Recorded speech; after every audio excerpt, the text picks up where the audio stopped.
Well, with quails in the background, hi, I'm Doc Martin for KREZ TV and the Zero Channel, and this is a book review. And what a great book!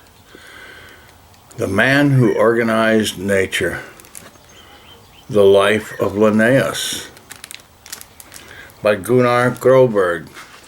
Now, this was a Swedish book, but it was, and this is the translated version. It is translated by Anna Patterson, and it's at Princeton University Press.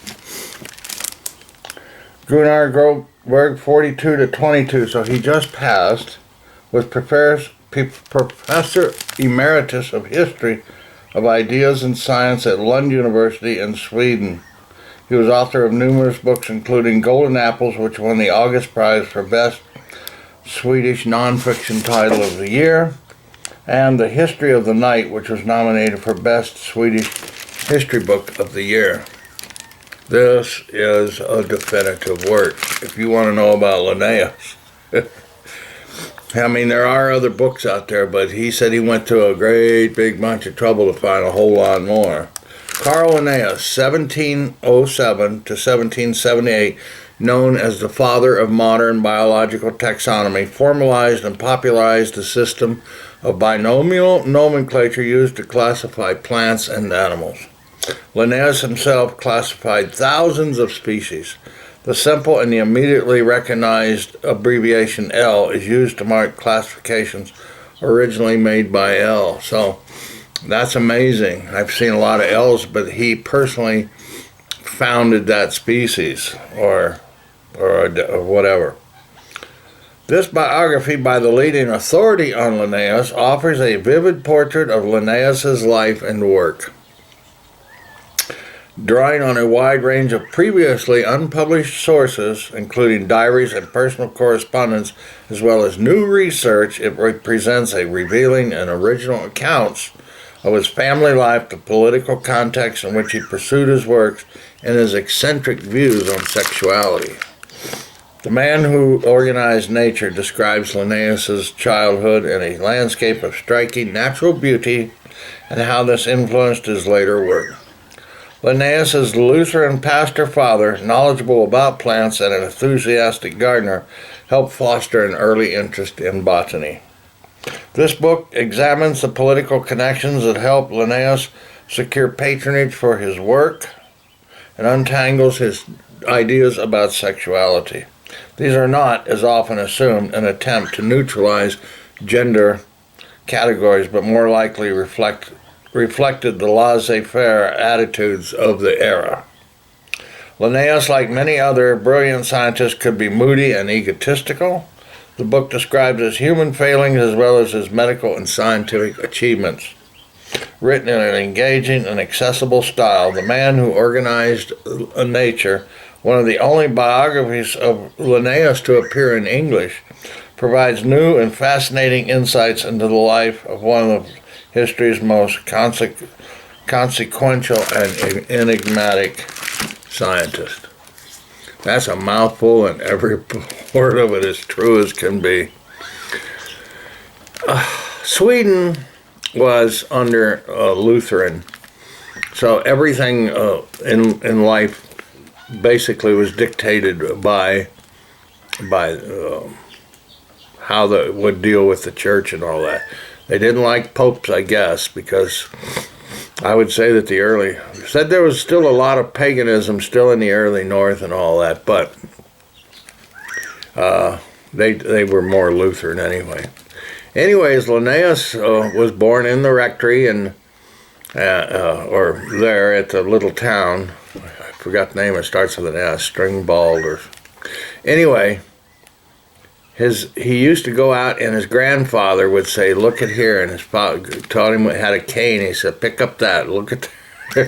Took him down to the seashore, so he collected shells, birds' eggs, everything he could just get his little hands on. Now, this was a young man. I mean, a little boy.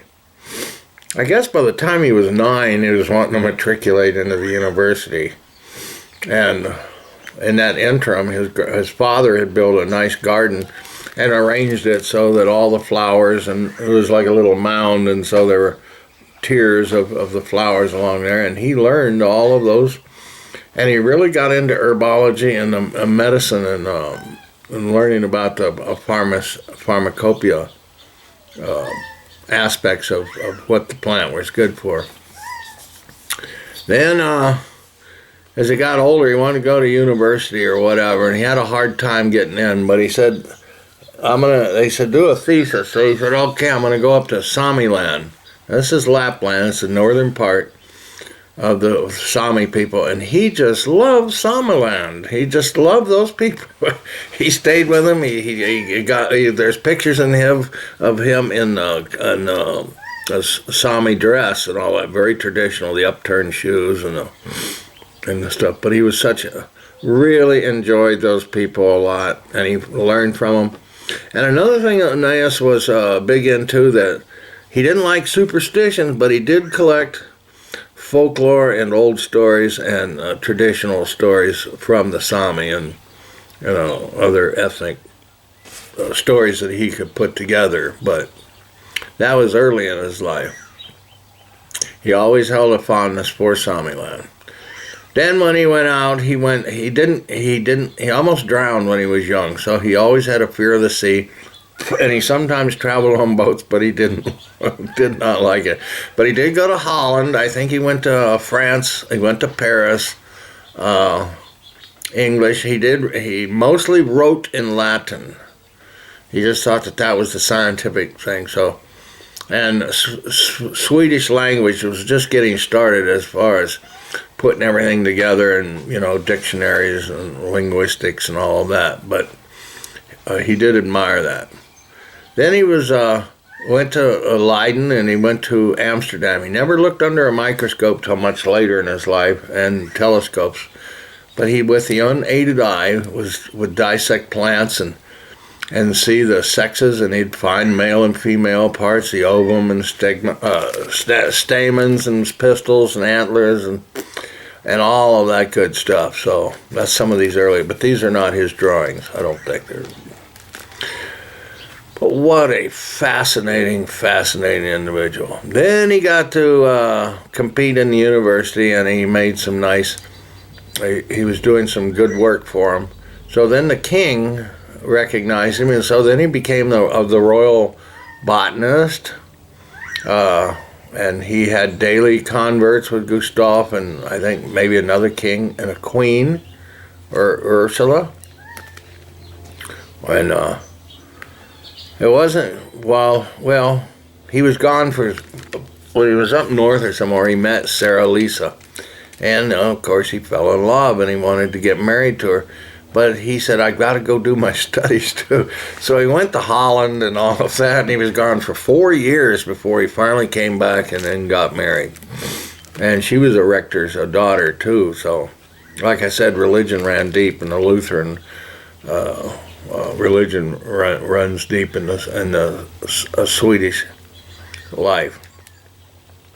So anyway, from there he got a herbarium going, He would take out his students, and of course, he'd charge a little bit, but he'd have them all dress up in different kinds. They'd go out on these big botanical tours and bring lunches and stuff, and everybody thought that was pretty, you're getting overboard. But he was very, very popular for that. He used religion he wasn't an atheist, and he always used the word God, and he believed in God. However, he said, I'm a scientist also, and God made this and left me to sort it out. So that's a reminder I got to do this book review. So Linnaeus really had writings. He knew Rousseau and Voltaire and all of those guys too. So I think they passed away in the same year. So that's an amazing story. He knew many, many, many people, and he was mostly corresponding. He had big like 5x8 cards or whatever. He had a whole catalog system where he started showing this taxonomy and how it would work out, and it was maddening at first to get the good King Philip came over for good stuff. It's kingdom, phylum, order. Came over for class, order, family. Genus, species, variety. And what got him the worst is the varieties, because those are hybrids and all of that. And so he really starts with species and then finds where they all link up, and then he goes kind of backwards. Then he said anything that gives milk is a mammal, and everybody's, because he's talking about the teats and all this stuff, and how kids should be suckled till 4 years old or whatever, and of course in the religion they just, oh, you can't say that word in breasts and stuff, but you know, hey, he's a scientist and he was trying. And then he told him, well, they said that we were just animal, and they said, no, see, it used to be quadrupeda, and now it's mammalia. But he changed that class, and that's what it still is today, is mammals instead of quadrupeds, because people don't walk on all fours, but we still have the spine and egg, have eggs and give milk. That's a characteristic of mammals. But he was all over the place, and he stayed really busy, but he did believe in a clean, honest life. He did not like to botch. He drank a little wine. He said he smoked too much, but he had a little bitty pipe and a long one, so he smoked tobacco. But that was the rage, since it was all coming from America, you know, and all of that. But they even had hot chocolate, stuff like that, in their cafes and coffee and stuff. But he tried to just mostly drink water. He said good pure water is the best thing for you, and always having a daily bowel movement. I mean, he was all into that kind of life. And he did stay pretty healthy. I mean, towards the end, at 71, he passed away though. But he was losing his sight, mostly because he'd write in the dark, you know. He tried writing in the daytime and all that stuff, but he had so much to write that he wrote by candlelight and whatever, you know. So it's a fascinating story. It's a true story, and I think Professor Gunnar Broberg has done such a wonderful job about telling about him. Darwin quoted him. He actually came up with many of the ideas of everything. He drew birds' beaks and all of that, just like Darwin did 100 years later. So he was the impetus for a lot of scientists, and still today we use the binomial system under Linnaeus. It's been changed a little bit and changed around, but still, this is the guy who started the modern taxonomy. Thanks for watching. We got this book at the Tucson Pima County Public Library, and you can find it at yours. It's a fairly new book, but it's The Man Who Organized Nature by Gunnar Broberg. The Life of Linnaeus. Goodbye.